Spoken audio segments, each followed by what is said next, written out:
Hello everyone, मैं doctor Richa हूँ और आज की इस वीडियो में हम बात करेंगे कि कौन सा प्रोटीन सोर्स हमारे लिए बेस्ट है। Veg protein, non veg protein, milk या फिर एग। वीडियो स्टार्ट करने से पहले आपके लिए एक सवाल है कि आप मुझे बता सकते हैं कि इसमें से कौन सा प्रोटीन बेस्ट है, राजमा, सोयाबीन, दालें या दूध। आप कैसे पता लगाएंगे कि कौन सा प्रोटीन का सोर्स अच्छा है? तो हमको जनरली क्या लगता है कि जिस खाने की चीज में जितना ज्यादा प्रोटीन होगा वो प्रोटीन का उतना अच्छा सोर्स होगा। चलिए प्रोटीन के इस कंसेप्ट को थोड़ा और डिटेल में समझते हैं कि एक अच्छा प्रोटीन का सोर्स सिर्फ वो नहीं है जो आपको ज्यादा अमाउंट में प्रोटीन देता है, बल्कि एक अच्छा प्रोटीन का सोर्स वो है जो आपको ज्यादा अमाउंट में तो प्रोटीन देता है लेकिन हाई क्वालिटी प्रोटीन देता है और वो पूरा का पूरा प्रोटीन आपके पेट से पच के आपके ब्लड में जाता है। इसमें मैंने ऑलरेडी एक डिटेल्ड वीडियो बनाया है, आप चाहें तो उसको जाकर के देख सकते हैं। यहाँ पे हाई क्वालिटी प्रोटीन से मेरा क्या मतलब है और आपको कैसे पता चलेगा कि आपने जो प्रोटीन खाया वो पच के आपके ब्लड में पूरी तरीके से गया कि नहीं। तो यहाँ पे मेरा हाई क्वालिटी प्रोटीन से मतलब है कि आप जो भी प्रोटीन का सोर्स खाते हैं उसमें पूरे 9 के 9 एसेंशियल अमाइनो एसिड होने चाहिए। अब एसेंशियल अमाइनो एसिड्स क्या होते हैं? जो भी प्रोटीन हम खाते हैं वो प्रोटीन हमारे पेट में जाता है, पचता है, अमाइनो एसिड्स में टूटता है, उसके बाद वो ब्लड में जाता है। ब्लड में उन्हीं अमाइनो एसिड से वापस प्रोटीन बनाने का काम शुरू होता है। तो जो भी प्रोटीन हम खाते हैं उसमें कुछ एसेंशियल अमाइनो एसिड्स होते हैं और कुछ नॉन एसेंशियल अमाइनो एसिड्स होते हैं। एसेंशियल अमाइनो एसिड्स वो अमाइनो एसिड्स हैं, मतलब प्रोटीन का वो पार्ट है जो आपको खाने से ही लेना पड़ता है, इसको आपकी बॉडी नहीं बना सकती। अगर आप एसेंशियल अमाइनो एसिड्स खाने से नहीं लेंगे तो आप जब खाना खाएंगे उसमें जो आपको प्रोटीन मिलेगा वो कंप्लीट प्रोटीन नहीं होगा, क्योंकि उसमें एसेंशियल अमाइनो एसिड की कमी होगी जिनको बॉडी खुद नहीं बना सकती। तो अब बॉडी अपनी ग्रोथ करने के लिए पूरा प्रोटीन नहीं बना पाएगी और आपको प्रोटीन की डेफिशिएंसी हो जाएगी। तो एक प्रोटीन आपको पूरी तरीके से मिले इसलिए जरूरी है कि उस प्रोटीन में पूरे के पूरे एसेंशियल अमाइनो एसिड्स हो, तभी वो पच करके आपके ब्लड में जाने के बाद में एक पूरा नया प्रोटीन बनाएगा आपकी बॉडी के लिए। अब दूसरी बात मैंने बोली कि आपको कैसे पता चलेगा कि जो आपने प्रोटीन का सोर्स खाया वो पूरी तरीके से पचा कि नहीं।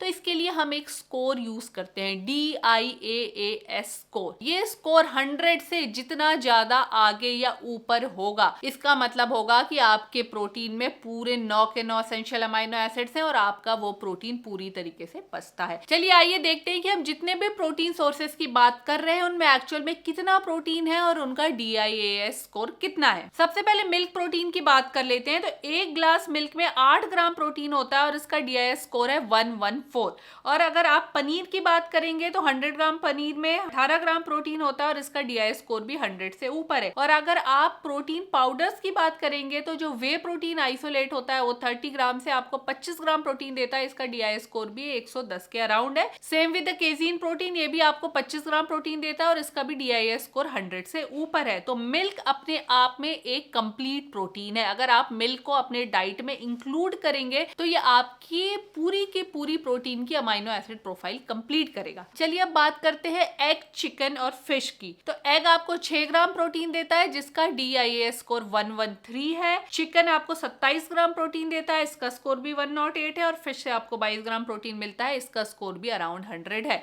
तो एग, चिकन और फिश भी प्रोटीन के कंप्लीट सोर्स है। अगर आप इनको अपनी डाइट में इंक्लूड करेंगे तो आपको कंप्लीट प्रोटीन का न्यूट्रिशन मिलेगा। नेक्स्ट बात करते हैं सोयाबीन की। सोयाबीन के पर 100 ग्राम में प्रोटीन कंटेंट तो बहुत हाई है लेकिन इसका DIAS स्कोर अप्रोक्सीमेटली 95 to 98 है, 100 से नीचे है। ऐसा क्यों है? क्योंकि इसमें मीथियोनिन नाम के एक एसेंशियल अमाइनो एसिड की कमी है। इस कमी की वजह से सोयाबीन एक कंप्लीट प्रोटीन नहीं है। अगर आप मेजरली अपना प्रोटीन सोयाबीन से लेंगे तो आपकी बॉडी में मीथियोनिन की कमी होने की वजह से वो पूरा प्रोटीन यूटिलाइज नहीं कर पाएगी। अगर आप पी प्रोटीन को देखेंगे तो इसके भी 100 ग्राम में प्रोटीन क्वांटिटी हाई है, लगभग 25 ग्राम, पर इसका DIAS स्कोर भी 90 के अराउंड है और इसमें भी आपको मीथियोनिन और सिस्टीन अमाइनो एसिड की डेफिशिएंसी मिलती है। तो पी प्रोटीन भी अपने आप में कंप्लीट प्रोटीन नहीं है। अगर आप सारी दालों की बात करेंगे तो हर दाल के कुक्ड 100 ग्राम से आपको 8 से 10 ग्राम प्रोटीन मिलेगा। इन सब का DIAS स्कोर 75 से लेकर के 85 तक, 75 to 85 वेरी करता है और इन सारी दालों में मीथियोनिन अमाइनो एसिड की डेफिशिएंसी है। तो सोयाबीन, मटर, दालें, इस समय मीथियोनिन की डेफिशिएंसी है। अगर अपना आप वेज प्रोटीन सिर्फ इन सोर्सेज से लेंगे तो मीथियोनिन की डेफिशिएंसी से आपका प्रोटीन का डाइट कंप्लीट नहीं होगा। तो अगर आप वेज प्रोटीन ले रहे हैं तो अब आपको ऐसा कोई और सोर्स ऐड ऑन करना पड़ेगा जिसमें मीथियोनिन की डेफिशिएंसी ना हो। अगर आप अपनी डाइट में rice, wheat, corn, oats, almonds या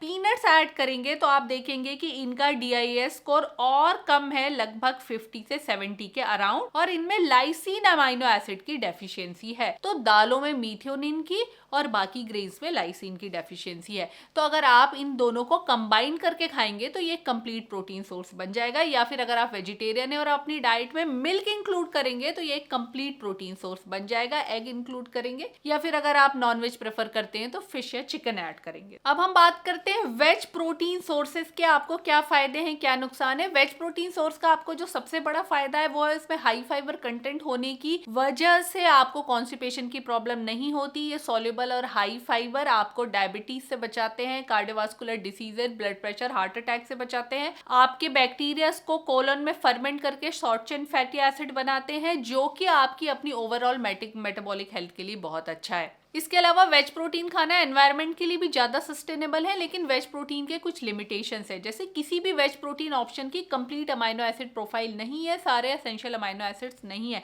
तो आपको दो वेज प्रोटीन सोर्सेज को आपस में मिला करके खाना चाहिए, तभी उसकी प्रोफाइल कंप्लीट होगी। जैसे कि अगर आप पी पाउडर पे रिलाय करते हैं तो आप पी और सोयाबीन को अगर मिलाएंगे तो एक बहुत अच्छा वेज प्रोटीन का सोर्स बनेगा। सोयाबीन कंजप्शन को लेकर के एक ये भी कंसर्न है कि इसे मेल गायनेकोमेस्टिया की प्रॉब्लम होती है, लेकिन अगर आप अपनी डाइट में सोयाबीन खाते हैं तो इससे मेल गायनेकोमेस्टिया या फिर ऐसा कुछ भी नहीं देखा गया। हालांकि सोयाबीन में थोड़े से अमाउंट में ईस्ट्रोजन हार्मोन होता है। अब बात करते हैं मिल्क प्रोटीन की। मिल्क में वे और केजीन दो प्रोटीन होते हैं, दोनों का DIS स्कोर बहुत हाई है, अमाइनो एसिड प्रोफाइल बहुत अच्छी है, अच्छे से डाइजेस्ट होते हैं और कंप्लीट प्रोटीन है। इसके अलावा मिल्क प्रोटीन से आपको विटामिन B12 और हाई अमाउंट में कैल्शियम मिलता है, जो कि बोन की हेल्थ के लिए और स्पेशली वेजिटेरियन लोगों में B12 की डेफिशिएंसी को कंप्लीट करने के लिए बहुत अच्छा है। लेकिन अगर कोई लैक्टोज इंटॉलरेंट है तो उसको मिल्क पीने से प्रॉब्लम होती है। ऐसे में आप लैक्टोज फ्री मिल्क ले सकते हैं, जिसमें एक एंजाइम के थ्रू इसको मेटाबोलाइज कर दिया जा सकता है, या फिर आप सिंपली दही खा सकते हैं, क्योंकि दही में होने वाला बैक्टीरिया भी उस लैक्टोज शुगर को तोड़ देता है और ये इजिली डाइजेस्ट हो जाती है। इसके अलावा अगर आप हाई फैट मिल्क खाते हैं जिसमें बहुत ज्यादा क्रीम या मलाई है तो उससे आपको हार्ट की बीमारियां होने का खतरा बढ़ता है और आपके मोटापे का भी खतरा बढ़ता है। तो अगर आप दूध पी रहे हैं तो आप मलाई निकला हुआ या स्किम्ड मिल्क पीजिए। प्रोटीन पाउडर, वे प्रोटीन, केजीन प्रोटीन के बारे में हम अपनी नेक्स्ट वीडियो में बात करेंगे। अब एग प्रोटीन की बात कर लेते हैं। एग भी प्रोटीन का बहुत अच्छा सोर्स है। एक एग से लगभग आपको 6 ग्राम प्रोटीन मिलता है, जिसकी अमाइनो एसिड प्रोफाइल बहुत अच्छी। इसे हम रेफरेंस प्रोटीन भी कहते हैं कि सारे प्रोटीन को इसके रेफरेंस से देखा जाता है। एग के साथ भी एक दो प्रॉब्लम्स है, जैसे अगर आप रॉ एग खाती हैं तो उसमें एक एविडिन होता है जो बायोटिन को बांध लेता है और वो आपको नहीं मिल पाता और इससे आपको प्रोटीन की भी बायोअवेलेबिलिटी कम हो जाती है। तो एग को हमेशा पका के या बेटर होगा कि उबाल करके। अब नॉनवेज प्रोटीन सोर्सेज की बातें कर लेते हैं। नॉनवेज सोर्सेज में लीन प्रोटीन खाना तो ठीक है, लेकिन अगर आप रेड मीट खाते हैं तो रेड मीट खाने से बहुत सारी बीमारियों का खतरा बढ़ता है।